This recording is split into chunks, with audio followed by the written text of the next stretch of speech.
မင်္ဂလာပါခင်ဗျာဒီကနေ့မှာတင်ဆက်ပေးခြင်းတဲ့အကြောင်းအရာလေးကတော့ရွှေဒဂုံဌာပနာတိုက်ထဲကကြောက်ရွံ့ဖြစ်သွားတဲ့မောင်ကန်ဆိုတဲ့အကြောင်းအရာလေးကိုတင်ဆက်ပေးသွားခြင်းပါတယ်ခင်ဗျာဒီအကြောင်းအရာလေးကိုနားမစင်ခင်မှာကျွန်တော်တို့ရဲ့ channel လေးကိုလည်း like and subscribe လေးအရင်ဦးဆုံးလုပ်ပေးထားပါဦးခင်ဗျာဘေးနားမှာရှိတဲ့ notification လေးကိုလည်းနှိပ်ပေးထားပါဦးမောင်ကန်လို့ဆိုလိုက်တာနဲ့ရွှေဒဂုံဘုရားဌာပနာတိုက်ထဲကကြောက်ရွံ့ဖြစ်သွားသူဆိုတော့ကိုမျိုးလုံးထဲမှာပြင်းပြင်းမိကြမှာဖြစ်ပါတယ်ဟုတ်ပါတယ်တကယ်တော့မောင်ကန်ကယူသားကြိုးစားပြီးတော့ခွန်အားထက်မြက်သူဖြစ်ခဲ့ပြီမဲ့ယရနာ၃ပါးကိုထိမ့်သိမ်းကာကွယ်စောင့်ရှောက်ရမယ်အစားအချစ်အတွက်နဲ့ကိုယ်ဘာသာတရားကိုမကြံကောင်းမစီရာစော်ကားမိတဲ့အတွက်ကြောက်ရွံ့ဖြစ်သွားရသူဖြစ်ပါတယ်။မောင်ကန်နဲ့ပတ်သက်ပြီးတော့တိတိကျကျသမိုင်းအထောက်အထားမရှိတဲ့အတွက်အကြောင်းအရာတွေကကိုယ်လွဲမှုတွေရှိနေနိုင်ပါတယ်ခင်ဗျ။ဒီတစ်ခါမှာတော့အဲ့လိုစိတ်ဝင်စားစရာလည်းကောင်းတောင်ဝေကယူစရာလည်းကောင်းလာတဲ့ရွှေဒဂုံဘုရားသမိုင်းမှတ်တမ်းတွေကလူစွမ်းကောင်းမောင်ကန်အကြောင်းကိုလက်လန်းမိသမျှစိတ်ဝင်စားဖွယ်ရာရှာဖွေတင်ဆက်ပေးဖို့ပြင်ဆင်ထားပါတယ်။နောက်တစ်ချိန်မှာလူစွမ်းကောင်းမောင်ကန်ဖြစ်နာမည်ကျော်လာမဲ့မောင်ကန်ကတော့အစပိုင်းမှာအင်မတန်ယူသားကြိုးစားသူတစ်ယောက်ဖြစ်ခဲ့ပါတယ်။သူကရွှေဒဂုံဘုရားမှာဘုရားပဲရောင်းရင်းကဘဝကိုဖြူစင်စွာနဲ့ဖြတ်သန်းခဲ့ပါတယ်။ဒီနေ့တော့ကမောင်ကန်တယောက်ရွှေဒဂုံဘုရားမှာပန်းရောင်းနေရင်ရသေးကြီးတစ်ပါးဘုရားပေါ်တက်လာတာကိုဖူးတွေ့လိုက်ရပါတယ်။အဲဒီနောက်ရသေးကြီးကပန်းရောင်းနေတဲ့မောင်ကန်ကိုတွေ့တော့ရသေးကြီးရဲ့စိတ်ထဲမှာသူ့အလုပ်ကိစ္စကိုကူညီပေးနိုင်မဲ့သူလို့တွေးမိပါတယ်။ဒီလိုနဲ့မောင်ကန်စီကအကူအညီတောင်းဖို့သူ့အနားကိုရောက်လာပါတယ်။ဘာရသေးကြီးပန်းဝင်မလို့လား။ဒါဆိုရင်တော့မဝယ်ပါနဲ့တော့ကျွန်တော်လူလိုက်ပါတော့မယ်။သူ့စီကိုရှောက်လာတဲ့ရသေးကြီးကိုမြင်တော့မောင်ကန်ကအခုလိုဆိုလိုက်တာပါ။ဒီစကားကိုကြားတော့ရသေးကြီးရဲ့စိတ်မှာသူဆုံးဖြတ်တာမှန်သွားပြီလို့ထင်လိုက်တယ်။ဒီလိုနဲ့မောင်ကန်ကိုအကူအညီတောင်းတဲ့စကားဆိုလိုက်ပါတော့တယ်။လူလေးကိုဘာရတဲ့အကူအညီတစ်ခုတောင်းချင်လို့ပါလူလေးကူညီနိုင်မယ်လို့လည်းထင်ပါတယ်ဘာရတဲ့အဲ့ဒီကိစ္စအောင်မြင်ခဲ့ရင်လူလေးလည်းအကျိုးမရုပ်စေရပါဘူးဟုတ်ကဲ့ပါဘာရတဲ့ကျွန်တော်ကူညီနိုင်မယ့်အရာဆိုကူညီပါမယ်လူလေးကူညီနိုင်တယ်ဆိုတာသိလို့ဘာရတဲ့ကလည်းအခုလိုအကူအညီတောင်းရတာပါကွယ်အဲ့ဒီနောက်မှာတော့ရတဲ့ကြီးကမောင်ကန်ကိုရွှေဒဂုံဘုရားဘော်ကခူကြီးတကူရှိရာကိုခေါ်ဆောင်သွားပါတယ်ခူထဲကိုရောက်တော့မှဘာရတဲ့ကမေးလိုက်ပါတယ်လူကလေးရဲ့နာမည်ကဘလို့ခေါ်တော့ကွယ်ဒီဘက်တော့မောင်ကန်လို့ခေါ်ပါတယ်ဘာရတဲ့ကောင်းပြီမောင်ကန်လူကလေးအဖပြောတဲ့အတိုင်းသိချလို့ဘာရတဲ့ကပြောဆူနဲ့မောင်ကန်လက်ထဲကိုဆေးလုံးနှလုံးနဲ့အင်းပြားတစ်ခုပေးပြီးတော့မှအသေးချာကင်ထားလို့ဆိုလိုက်ပါတယ်အဲဒီနောက်မှသူတားထားတဲ့စီးဝိုင်းကိုပြလိုက်ပါတယ်ဘာရတဲ့ကဒီစီးတဲ့ဝင်သားနဲ့မိထားလောင်လိုက်မယ်ဒါပေမဲ့ဘာမှမပူနဲ့လူလေးလုံရမယ့်အလုပ်ကဘာရတဲ့ပေးထားတဲ့ဆေးနှလုံးနဲ့အင်းပြားကိုအနောက်ရက်ဒီပေါ်လာတဲ့အချိန်မှာပထမဆေးတစ်လုံးနဲ့ပြစ်နောက်တစ်ခုပေါ်လာရင်ဒုတိယဆေးတစ်လုံးနဲ့ပြစ်နောက်ဆုံးတတိယအချိန်အနောက်ရက်ပေါ်လာရင်တော့အင်းပြားနဲ့ပြစ်နားလဲတယ်နော်ဟုတ်ကဲ့ပါဘာရတဲ့နားလဲပါတယ်အေးဘာရတဲ့ပြောတဲ့အတိုင်းလူကလေးမလုပ်ဘူးဆိုရင်ဘာရတဲ့လည်းအသက်ဆုံးရှုံးရပြီးတော့လူလေးလည်းအန္တရာယ်ကင်းမှာမဟုတ်ဘူးဒါကြောင့်ခရူးဆိုင်ပါလူကလေးအဲ့လိုသတိပေးစကားဆိုပြီးတဲ့နောက်တော့ရသေးကြီးကစီဝိုင်းနဲ့ဝင်သွားပါတယ်။သူစီဝိုင်းနဲ့ကိုဝင်သွားတာနဲ့ဒီပိုင်းနဲ့တည်းမိထတောက်ပြီးလောင်မာတော့တယ်။မောင်ကန်ကလည်းရသေးကြီးအတွက်စိုးရင်ပူပန်စွာနဲ့ကြည်နေမိပါတယ်။အဲ့ဒီအချိန်မှာပဲဘေးပတ်ဝန်းကျင်မှာမိခိုးလုံးကြီးတွေကျလာပြီးတော့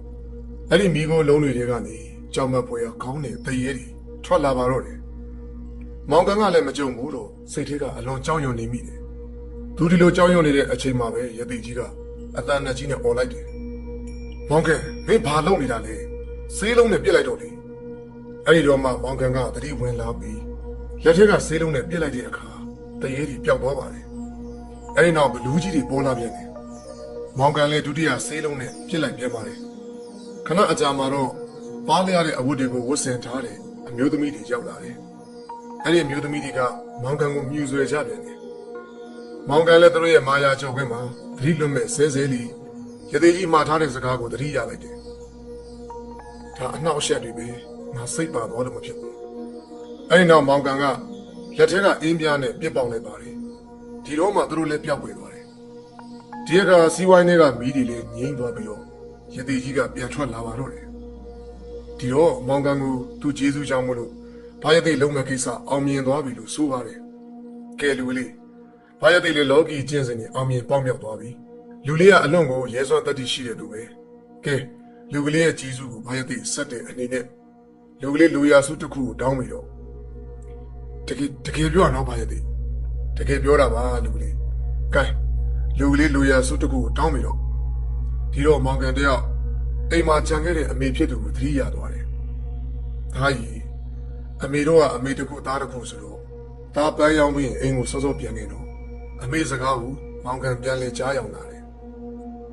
ကဲဘာရသည်ကျွန်တော်ကိုလူရစုတောင်းဆိုတော့လေတောင်းရတော့မှာပေါ့အင်းကအမေကပန်းရောက်ပြီးစောစောပြန်လာဖို့မှာလိုက်တယ်ကျွန်တော်မြန်ပြန်နိုင်အောင်ဆွမ်းဆောင်ပေးနိုင်မယ်တကူသိတိနဲ့ပြေဆုံးတဲ့လှန်ရည်ပြန်တစ်ချောင်းလိုချင်တယ်ဗျာအဲ့တော့ပေးသနာတော့ဘာရသည်ဒီတော့ဝိဇ္ဇာဖြစ်သွားတဲ့ဘာရသည်ကြီးကလေရှေ့အနာဂတ်ကိုကြိုမြင်နိုင်တဲ့ဉာဏ်နဲ့ကြည့်လိုက်တယ်ငါပေးလိုက်တဲ့တကူသိတိနဲ့ပြီးတဲ့လှန်ရည်ပြန်ကြောင့်ဒီတငယ်ဒုက္ခအကြီးကြီးရောက်မှာပါလားဒါပေမဲ့ငါခရီးအတိုင်းလှန်ရည်ပြန်ကိုမပေးလို့လည်းမဖြစ်ဘူးအင်းလေဖယ်တတ်နိုင်ပါမလဲတရဝါတစ်ခုကံတစ်ခုပဲလေတပ်ပြီးတတ်တာကံမတကာပေါ့အဲဒီခါမှာဘာရသည်ကြီးကအတွေးစိတ်ကြောင့်တပ်ပြင်းတစ်ချက်ချလိုက်မိပါတယ်ကောင်းပြီမောင်ကန်လူကလေးတောင်းဆိုထားတဲ့အတိုင်းဘာရသည်ကလှန်ပြန်ကိုပေးပါမယ်ဒါပေမဲ့လူကလေးဘာရသည်ကိုခရီးတစ်ခုတော့ပေးနိုင်ရမယ်အဲ့ဒါမှဘာရသည်ကပေးနိုင်မယ်ဘာခရီးများလဲဘာရသည်ရဲ့ကျွန်တော်ပေးနိုင်ပါတယ်ယရနာသုံးပါးကိုထိပါစော်ကားမိတဲ့အလုပ်တွေကိုမလုပ်ပါဘူးလို့ဘာရသည်ခရီးပေးစမ်းကိုဒီတော့မောင်ကန်ကရီးပါတယ်ဟာဒါလေးမြဘာရသည်ကျွန်တော်မျိုးမောင်ကန်ကဖះမှာပန်းရောင်းနေတဲ့ကောင်ပါပြီးတော့အမေဦးကြီးကိုလည်းတမအာဇီဝနဲ့လောက်ကင်ကျွေးမွေးနေသူဆိုတော့ဒါကကျွန်တော်တို့မခက်ခဲပါဘူးစိတ်ချပါဘာရသည်ကျွန်တော်မျိုးယရနာသုံးပါးကိုထိပါစော်ကားတဲ့အလုပ်တွေမလုပ်ပါဘူးလို့ဘာရသည်ကိုခရီးပေးပါတယ်တာတို့ကွယ်တာတို့ကဲရှေးဦးတူပြီးဘာရသည်ရှိမှာလက်နှစ်ဘက်ဖြန့်ကွယ်ပြောဆိုနဲ့ဘာရသည်ကလက်တစ်ချက်ဝှေ့လိုက်တယ်အလင်းရောင်လေးတောက်ပသွားပြီးတော့မောင်ကန်ရဲ့လက်ထဲမှာလှန်တစ်ချောင်းရောက်နေတာကိုတွေ့လိုက်တယ်ကဲလူကလေးဒါကတော့တကိုးသိတိနဲ့ပြီးပြည့်စုံတဲ့စကြဝဠာမင်းရဲ့အဆောင်အယောင်ရွှေလံပြန်မဲကွယ်ရန်သူမောင်းကိုတိုက်ခိုက်နိုင်တယ်လို့ဒီလံပြန်ကိုစီးနှင်းပြီးတော့လူကလေးသွားလို့ရကိုငှက်တကောင်လို့ပြန်တန်းသွားလို့ရတယ်ကျေးဇူးကြီးမှလာပါတယ်ဘာရသည်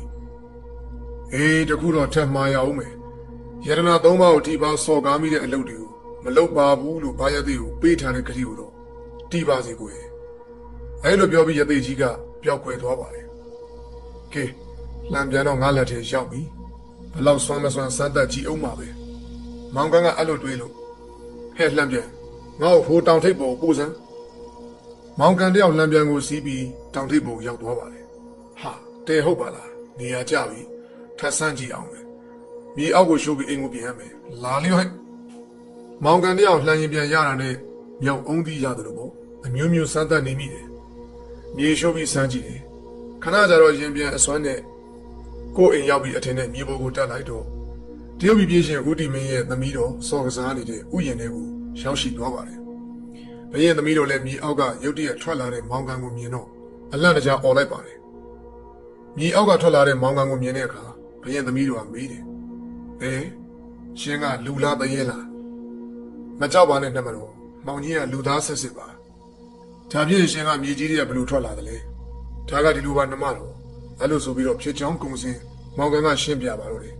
ဒီနောက်မှာတော့မောင်ကန်ကဘရင်သမီးတော်ကိုမြင်ချင်းချစ်မိသွားတဲ့အတွက်ချစ်ခွင့်ပန်လိုက်ပါတယ်သူမကလည်းလက်ခံလိုက်တဲ့အတွက်ဘရင်သမီးတော်လေးနဲ့မောင်ကန်တို့ချစ်ကြိုက်သွားကြပါတယ်အတူချုံပြောရရင်တော့မောင်ကန်ဘရင်သမီးတော်လေးကိုလက်ရင်ပြန်ပေါ်တင်ပြီးခိုးပြေးလို့ပေါင်းတင်နေထိုင်ခဲ့ပါတယ်ဒီသတင်းကိုဘရင်ကြီးကြားတော့အတော်ကိုစိတ်ဆိုးသွားတယ်ဒါကြောင့်မောင်ကန်ကိုရှာဖွေဖမ်းဆီးလိုက်ပါတယ်ဒီကသမီးတော်ကသူ့မှာမောင်ကန်နဲ့ရတဲ့ကိုယ်ဝန်ရှိနေပြီဖြစ်တဲ့အကြောင်းခမဲတော်ကိုငိုယိုပြီးတော့မှရှောက်ထားပါတော့တယ်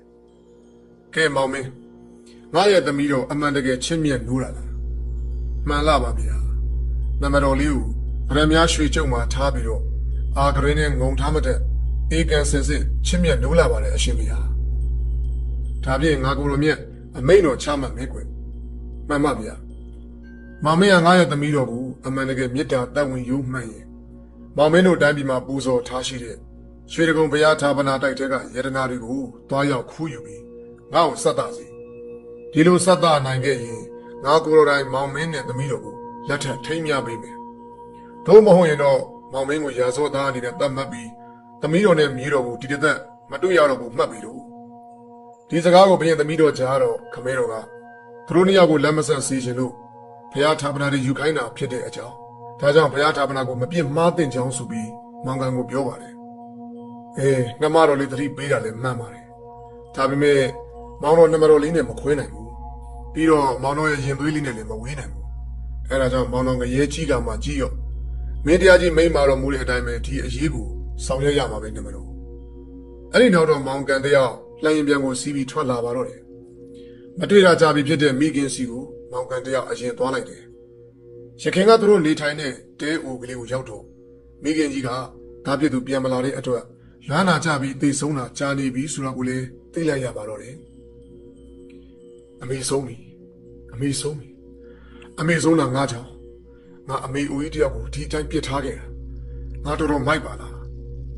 မောင်ကန်တယောက်သူ့ကြောင့်မိခင်ကြီးသိဆုံးသွားတာကိုတွေးလို့သူ့ကိုယ်သူစိတ်နာသွားတယ်အဲဒီနောက်တော့တရုတ်ပြည်မှာကြံရစ်ခဲ့တဲ့ဇနီးနဲ့ရင်သွေးလေးရဲ့မျက်နှာကိုပြန်လည်မြင်အောင်လာပါတော့တယ်ငါဘဝမှာငါသိချင်ရတဲ့အမေကိုတော့ဆုံးရှုံးလိုက်ရပြီတရုတ်ပြည်မှာကြံခဲ့တဲ့ငါဇနီးနဲ့သားလေးကိုတော့ငါထပ်ပြီးအဆုံးရှုံးမခံနိုင်ဘူးဒီတော့ငါတရုတ်ပြည်ရှင်ဦးတီဘွားကိုပေးထားခဲ့တဲ့ကလေးကိုတော့ငါတီအောင်လုပ်ရလိမ့်မယ်အဲဒီနောက်တော့ငမိုက်သားမောင်ကန်ကရွှေတကုံဘုရားကိုရောက်လာပြီးမြေရှိုးလိုက်တဲ့အခါဌာပနာတိုက်ကိုရောက်ရှိသွားပါတယ်ဌာပနာတိုက်အတွင်းကြားမင်းဖန်ဆင်းထားတဲ့ဓာတ်ဆက်ရေဆက်မီးဆက်လှန်ဆက်တွေကိုလှန်ရင်ပြန်အစွမ်းနဲ့ကြော်လွှားနိုင်ခဲ့ပါတယ်နောက်ဆုံးဌာပနာတော်အတွင်းစံတော်မြတ်နဲ့အတူရတနာပစ္စည်းကိုတွေ့လိုက်ရတယ်အလိုမျက်စိချင်းလူမတဲ့အယောင်တစ်ဖြတ်ဖြတ်တောက်နေတဲ့ရတနာပစ္စည်းတွေပါလားဒါတွေကိုယူပြီးပြည့်ရှင်ဦးဒီပေါဆက်တာပြီးတာနဲ့ငါနဲ့ငါဇနီးသားမရတော့တသက်လုံးရွှေလက်တွဲလို့ရတော့မယ်။ကဲကြည်အားလာတယ်ကွာ။ရတနာပစ္စည်းတွေကိုသွားယူတော့မယ်။ဌာပနာထားတဲ့ရတနာတွေကိုယူဖို့ခြေလှမ်းလိုက်တဲ့အခါငါခြေထောက်တွေလှုပ်လို့မရတော့ပါလား။သူရဲ့ခြေထောက်အောက်ကိုငုံကြည့်လိုက်တော့ခြေထောက်တွေကကြောက်ဖြစ်နေတာကိုတွေ့လိုက်ရပါတယ်။ဟင်ဘယ်လိုဖြစ်တာလဲ။ငါခြေထောက်တွေကြောက်ရွံ့ဖြစ်ပါပြီ။ကြောက်ရွံ့ဖြစ်ပါပြီ။တပြေးပြေးနဲ့ချင်းမျက်စိကနေဒူးကောင်းအထိကြောက်သားတွေဖြစ်သွားပြီးတော့လှုပ်လို့မရတော့ပါဘူး။ဟာလှုပ်လို့မရတော့အမလီကဲကြပါဦးကဲကြပါဦးမောင်ကန်တယောက်သူမှားသွားပြီဆိုတာကိုသိလိုက်ရတဲ့အချိန်မှာတော့အတော်လေးနောက်ကျသွားပါတယ်တပြေးပြေးနဲ့သူ့ခါအရင်အထိကြောက်ရွံ့ဖြစ်သွားပါတယ်မိုင်မဲလာတဲ့လူကလေးရေအတန်ကြားရကိုကြည့်လိုက်တော့ဘာရသေးကြီးကိုတွေ့လိုက်ရတယ်မောင်ကန်လည်းအားတက်သွားတာပေါ့ဟာဘာရသေးကြီးပါလားဘာရသေးကျွန်တော်မျိုးကဲပါဦး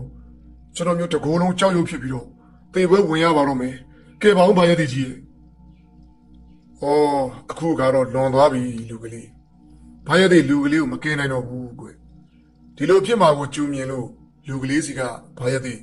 ရတနာသုံးပါးကိုမပြစ်မှားဘူးခရီးတောင်းခဲ့တယ်လေလူကလေးကဘာရသေးခရီးကိုဖောက်ဖြတ်တော့ကိုကျိုးနေရပြီပေါ့ခွင့်လို့ပါဘာရသေးကျွန်တော်မျိုးကဲတင်မှာဘာရသေးကဲလူကလေးနောက်ဆုံးအချိန်မှာဘာရသေးကူညီနိုင်တဲ့တခုပဲရှိတယ်အဲ့ဒါကတော့တရဏဂုံစောက်တီဖို့ပဲလူကလေးအနေနဲ့လူကလေးအပြစ်တွေအတွက်မြတ်စွာဘုရားရှင်စီမှာတောင်းပန်ပြီးနောက်ဆုံးထွက်သက်မှာနှလုံးသွင်းကောင်းမှုသာဆုတောင်းပြီးတော့နောက်ဆုံးမှာတော့ဘုရားပစ္စည်းတွေကိုပြစ်မှားမိတဲ့အတွက်နောက်တရနေတဲ့မောင်ကန်တယောက်ကြောက်ရွံ့ဖြစ်သွားပါတော့တယ်မောင်ကန်ရဲ့ကြောက်ရွံ့သူကတော့ဟောရီရွှေတကုံဘုရားရဲ့ဌာပနာတိုက်ထဲမှာရွှေတကုံဘုရားကြီးတည်ရှိနေတဲ့၍ဌာပနာဖောက်မဲ့သူတွေအတွက်စံနမူနာပြအနေနဲ့တည်ရှိနေပါပါရွှေတကုံဘုရားမြေအောက်လှိုင်ကူတွေကမောင်ကန်ကြောက်ရွံ့ဟာဆိုရင်ယနေ့ထိတိုင်ရှိနေစေဖြစ်ပါတယ်လောကီတန်ရောစင်တွေကြောင့်မကြံကောင်းမစီရာတွေကိုကြံစီလောက်ကင်ပြီးတဲ့မောင်ကန်ရဲ့သမိုင်းကြောင်းကတော့ရွှေတကုံဘုရားသမိုင်းမှာဒန္တာရီလိုပါဇက်ရာဇဝေတစ်ခုအဖြစ်နဲ့ကြံရှိနေစေဖြစ်ပါကြောင်းတင်ဆက်လိုက်ရပါတယ်ခင်ဗျာအခုတက်ဆက်ပေးခဲ့တဲ့အကြောင်းအရာလေးကတော့ရွှေတကုံဘုရားသမိုင်းထဲမှာပါဝင်ခဲ့တဲ့